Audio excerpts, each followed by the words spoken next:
Tout de suite, c'est l'info éco. On parlait du pétrole du Guyana et des vues du Venezuela voisin à l'instant. On va parler d'une autre source d'énergie avec vous, Christophe Danchette. Bonjour Christophe. Bonjour Pauline. Alors que la COP28 se poursuit à Dubaï, on va donc parler d'hydrogène blanc ce matin. La France vient d'autoriser un premier forage dans le sud-ouest de l'Hexagone. Mais de quoi s'agit-il exactement, Christophe, que cet hydrogène blanc ? Alors on parle depuis plusieurs années maintenant beaucoup d'hydrogène, ce gaz qu'on connaît depuis très longtemps mais qui avait été assez peu exploité, il faut le dire, pour ses qualités énergétiques, probablement parce que le pétrole ou le gaz naturel avait le dessus, mais cette source d'énergie, elle permet de faire fonctionner un certain nombre de batteries et notamment les voitures, les camions, mais aussi les trains, potentiellement aussi les usines comme les sidérurgies et peut-être demain aussi, on en parle beaucoup, des avions à hydrogène. Tout ça en ne rejetant qu'une seule chose, de l'eau, donc c'est très très propre. Cet hydrogène, le problème, c'est qu'en général, il est associé à une autre molécule. Par exemple, dans l'eau, c'est H2O, on la connaît, cette formule de l'école encore. C'est donc associé à de l'oxygène.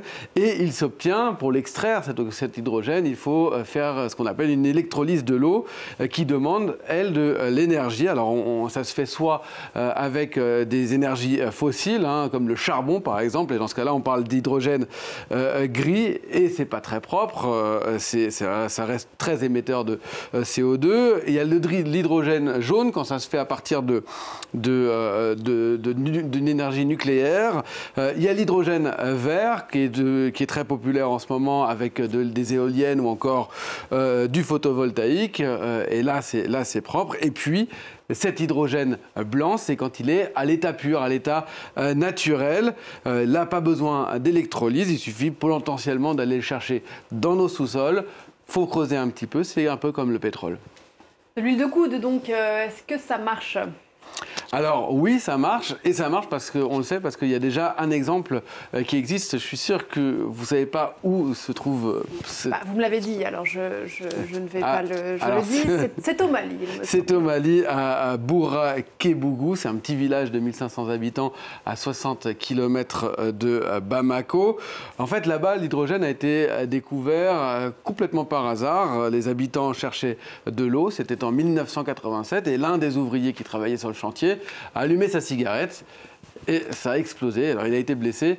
On se demandait pourquoi. Est-ce qu'il y avait du gaz? Ben non, c'était pas du gaz, c'était de l'hydrogène. C'est ce qu'ont montré les recherches. Alors quelques années plus tard, c'est une entreprise canadienne qui s'est lancée dans l'exploration de cet hydrogène et on a vu que s'il y avait cet appareil qui avait été installé, qui aujourd'hui permet de tirer l'ensemble de l'électricité, toute l'électricité du village provient de la source d'hydrogène pur qui se trouve juste en dessous grâce à cette machine. Alors l'avantage en plus c'est que ça ne coûte pas cher, hein, beaucoup moins cher en tout cas que les autres formes d'hydrogène. On va pouvoir le voir en coût parce que l'hydrogène gris, alors l'hydrogène gris est pas cher quand c'est à partir de charbon, mais encore une fois ça on n'en veut plus. Mais par contre l'hydrogène vert, on parle de 4 à 6 euros le litre, tandis que l'hydrogène blanc il serait à potentiellement moins de 1 euro, donc c'est pas cher. Vous disiez tout à l'heure qu'il y en aurait en France. Est-ce que l'on sait en quelle quantité et en France et dans le monde en général ? Alors, on sait qu'il y en a probablement beaucoup, surtout qu'ils seraient en partie renouvelables, et ça aussi c'est très important, mais on ne sait pas combien les recherches ne l'ont pas encore établi. Surtout, on ne sait pas si cet hydrogène naturel qui serait donc présent en grande quantité est toujours très accessible. C'est un peu la même chose pour le pétrole. On va creuser 10 puits pour finalement en exploiter un seul. Et ben là, il va falloir voir où tout ça est exploitable. En tout cas, il y a beaucoup de projets d'extraction qui commencent à apparaître dans le monde entier.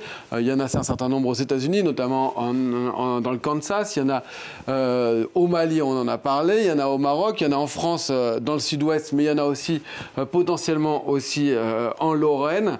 Et on parle aussi de l'Australie. En tout cas, il y a aussi un certain nombre d'investisseurs qui commencent à s'y intéresser. Une quarantaine de start-up se sont lancées. Parmi elles, il y a Hydromas, donc c'est la start-up canadienne qui est au Mali. Il y a cette TBH2 Aquitaine qui est l'entreprise qui va commencer son exploitation dans le sud-ouest de la France. Et puis là, on voit apparaître des noms qu'on connaît beaucoup plus, Shell, BP ou encore Chevron, qui sont les grandes majors pétroliennes, qui elles aussi commencent à préparer l'après-pétrole et qui s'intéressent à cet hydrogène blanc, comme quoi la ruée vers l'or blanc ne fait que commencer. Merci beaucoup Christophe, c'était l'info éco.